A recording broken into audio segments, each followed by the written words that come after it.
দিয়া দিমু ফাজিল এই হিসেবে তো ওই ঠিক আছে ওই আমার আগে কইছিল ভাই বাকি বেটটা নিতেছেন হিসাবটা করে রাখেন আপনি হলো ফাজিল লোক আপনি হিসাবটা এই সময় তুলেন নাই আপনার তো মনে ছিল আগে আপনি ফাইজলামি করবেন আপনার তো কামই এটা ওই ভালো ওই হিসাব রায় ওই হিসাবই বলা ভাই একটা কথা আপনারে কয়ে দিই সততাই ব্যবসার মূলধন আপনার এই মূলধনটাই নাই সততা নাই আপনার ভিতরে ভাই আপনি 1500 চাইছেন না আমি 1500 টাকা আপনারা দিয়ে যাবো আপনি আমার চিনেন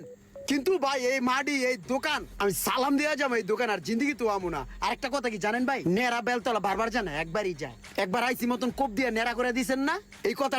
কথাটাই মনে রাখেন গেলাম আসসালাম দেখছেন ভাই আমি এর লিগে কইছিলাম হিসাবটা করে রাখি তাইলে আজকে এই দিন দেখতে হইতো না তুই তখন ঠিকই কইছিলি তখন যদি এই কাছের মানুষের হিসাবগুলা করে রাখতাম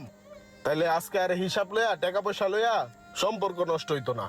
এক তো রাখলেন কম আর কতটি কথা শুনলেন ব্যবসায়িক ক্ষেত্রে হোক অথবা যে কোনো কারণেই লেনদেন হোক এই টাকার জন্য একদিন না একদিন আপনার সম্পর্ক নষ্ট হবে।